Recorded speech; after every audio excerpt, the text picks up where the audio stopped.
Hello लोगोफोर आंनि बे बड स्मार्ट टेक्नोलॉजी चेनेलाव नोंथांमोनखौ बयखौबो बरायबाय। लोगोफोर दिनैनि भिडिअ आं खिन्थागोन जे नोंथाङा फेसबुकनि पासवर्डखौ जुदि बावदोंब्ला नोंथाङा माब्रैहाय बे फेसबुकनि पासवर्डखौ बरनगोन, माब्रैहाय नोंथाङा फेसबुकखौ गुबुन मबाइलाव लगइन खालामफिननो हागोन आरो टाइम टु टाइम दिनैनि दिनाव गोबां फेसबुकनि पासवर्डखौ जोंनो नांबाय थागौ जायो। नोंथाङा मोनसे सेटिं दङ, नोंथाङा बेखौ मिथिया जानांगौ। बे सेटिंखौ खालामनानै लायोब्ला नोंथाङा जेब्लानोखि नोंथांनि इउजार नेम बा नोंथांनि मबाइल नाम्बारखौ बा नोंथांनि इमेल आइडिखौ होनाय लोगो लोगो पासवर्डनि गोनांथि गैया, बे अट'मेटिकलि लगइन जाखायो। बेफोरबायदि सेटिं मोनसे दङ, बेखौ खालामना लानांगौ, बेखौ आं दा खिन्थागोन। नाथाय दा नोंथाङा दा गुबुन मबाइलाव लगइन खालामनो सानदों बा नोंथांनो माबा मोनसे खामानिनि थाखाय नोंथाङा पेआउट एकाउन्ट बानायनायाव बा इउएस टेक्स फर्म फिल खालामनायाव नोंथांनि फेसबुकनि आइडिखौ नाम्बारखौल' होबा जाया, आइडिखौल' होबा जाया, इउजार नेमखौल' होबा जाया, नोंथांनो पासवर्डबो नांदेरगौ। दा नोंथाङा पासवर्डखौ गोसोआवनो गैया, हमनानै ला नोंथाङा गोबां बोसोर जाबाय नोंथांनि फेसबुक इउज खालामनाया, पासवर्डखौ नोंथाङा गोसोआव गैला, डायरियावबो नट खालामनानै दोनासै, बावबाय। नाथाय बे पासवर्डखौ नोंथाङा दा बोरै बरनगोन आरो नोंथाङा पासवर्डखौ गोदान क्रिएट खालामनो सानदोंबा माबोरैहाय क्रिएट खालामगोन, बेखौबो आं बे भिडिअनि गेजेरजों खिन्थागोन। अब्ला भिडिअखौ फार्स्टनिफ्राय लानानै जोबजासिम नायलांगोन होननानै आं आसा खालामो। लोगोफोर फार्स्टआवनो आं बेयाव फेसबुकखौ अपेन खालामबाय। अपेन खालामनानै लगइन खालामनानै नोंथाङा नैबे गोजौआव मोनगोन ना सेटिंनि आइकन, बे सेटिंनि आइकनाव नोंथाङा क्लिक खालामबानो जाबाय।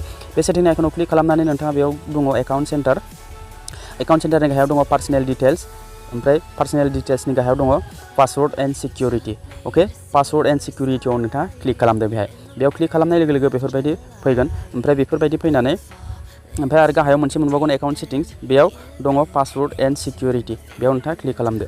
बेयाव क्लिक खालामनाय लोगो लोगो बेयाव बेफोरबायदि इन्टारफेस फैगोन। ओमफ्राय नैबे मेन आं दहाय खिन्थादोंमोन ना, नोंथाङा नैबे सेभ लगइन, बे इम्परटेन्ट। बे सेभ लगइनाव क्लिक खालामोब्ला नोंथाङा जिखुनु मबाइलावनो नोंथाङा नोंथांनि मबाइल नाम्बारखौल' होबानो जाबाय। बे फेसबुकाव नोंथाङा मा मबाइल नाम्बारजों क्रिएट खालामनायमोन, ओमफ्राय पासवर्डखौ होलायनाङा, अट'मेटिकलि बियो लगइन जाखागोन। माबा मोनसे कड थांनो हागौ, बे कडखौ होबानो, बे नाम्बाराव कड थांगोन, बेखौ होबानो लगइन जागोन। आरो गोबांनाथ' कडबो थाङा, अट'मेटिकलि बियो लगइन जाखायो। बेयाव सेभ लगइनाव क्लिक खालामब्लानो बे आइडिजों पासवर्डजों एटेच जानानै थाखायो। बेनिखायनो जोङो सेभ लगइन खालामनानै दोननांगौ, इन फिउचार पासवर्डखौ बावबाबो अट'मेटिकलि लगइन जानो हानाय बायदि। स' लोगोफोर, दा नोंथाङा बे पासवर्डखौ दा गोसोआवनो गैला, अब्ला नोंथाङा बेखौ माबोरैहाय फाइन्ड आउट खालामगोन जे पासवर्डखौ बोरै मोनगोन, अब्ला नोंथाङा नैबे चेन्ज पासवर्ड दंना, बेयाव नोंथाङा क्लिक खालामनांगोन।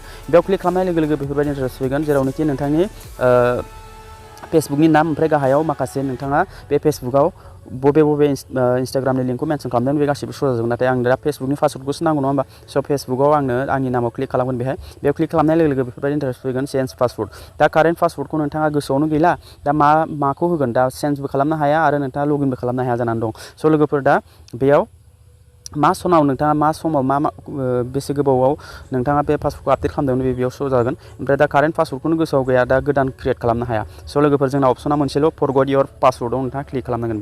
फरगट इयर पासवर्डआव क्लिक खालामबा नोंथांनाव बेफोरबायदि इन्टारफेस फैगोन, जेरावनोखि नोंथांनि फेसबुकआव नोंथाङा मा नाम्बारजों नोंथाङा लगइन खालामदोंमोन, मा नाम्बारजों नोंथाङा फेसबुकखौ क्रिएट खालामदोंमोन, मा इमेलखौ नोंथाङा होदोंमोन, बे गासिबो बेयाव स' जाजोबगोन। स' लोगोफोर, दा जोङो गोदान क्रिएट खालामनो थाखाय नैबेयाव दङ नोंथांनि फेसबुकनियाव जिथु नोंथाङा नाम्बारजों क्रिएट खालामदोंमोन ना, बेयाव नोंथांनाव वाट्सएपआव मोनसे कड थांगोन, बेखौ नोंथाङा सेलेक्ट खालामनांगोन। ओमफ्राय बे वाट्सएपआव मोनसे कड थांगोन, बे कडखौ नोंथाङा होबानो नोंथाङा गोदान क्रिएट खालामनायनि अपसनखौ मोनगोन आरो गोदान क्रिएट खालामदों। आरो जुदि वाट्सएपआव नोंथाङा बिहरनो साना, अब्ला नोंथाङा मा इमेल आइडि होदोंमोन, बे इमेलाव नोंथाङा क्लिक खालामबानो जाबाय। जिखुनु इमेल आइडि मोनसे बा मबाइल नाम्बार मोनसे थाबानो जायो। बबे नाम्बाराव बा इमेलाव नोंथाङा होनो सानदों, बे अपसनखौ सेलेक्ट खालामबानो जाबाय। बा एसएमएसनि थ्रुयैबो नोंथाङा कडखौ बिहरनो हायो। ओमफ्राय कन्टिनिउ क्लिक खालामब्लानो बे कडखौ नोंथाङा कपि खालामनानै बेयाव पेस्ट खालामना होबानो नोंथाङा पासवर्डखौ क्रिएट खालामनायनि अपसनखौ मोनगोन। बे फार्स्ट। आरो सेकेन्ड नाम्बारखौ आं खिन्थानोसै। सेकेन्ड नाम्बाराव आं बेखौ डाइरेक्ट बेक थांगोन। क्रम ब्राउजारखौ आं बेयाव अपेन खालामबाय।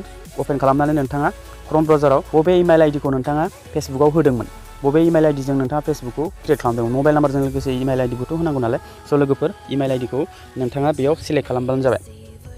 बेखौ इमेल आइडिखौ सेलेक्ट खालामदो। बे इमेल आइडिखौ सेलेक्ट खालामनो थाखाय क्रमनि बे लग' दंना, लग'आव बे इमेलजों नोंथाङा फेसबुकाव बे इमेलखौ होआखैब्ला नोंथाङा बे इमेलनि लग'आव क्लिक खालामनानै इमेलखौ बिनिफ्राय सेलेक्ट खालामनानै लानो हायो। स' बेयाव क्लिक खालामनानै बबे इमेलजों नोंथाङा फेसबुकखौ क्रिएट खालामदोंमोन बा इमेलखौ होदोंमोन, बेखौ नोंथाङा सेलेक्ट खालामबानो जाबाय। सेलेक्ट खालामनो थाखाय जोङो नैबे sign out and turn off साइनिंआव नोंथाङा क्लिक खालामनांगोन, बयनिख्रुइ गाहायाव।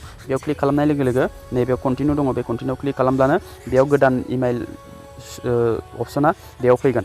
स' लोगोफोर, आं बेयाव सेलेक्ट खालामबाय आंनि बे पुराना जिथु फेसबुकाव इमेल आइडिखौ मेनसन खालामदोंमोन, बेयाव आङो बे कन्टिनिउ एस, बेयाव आं क्लिक खालामबाय।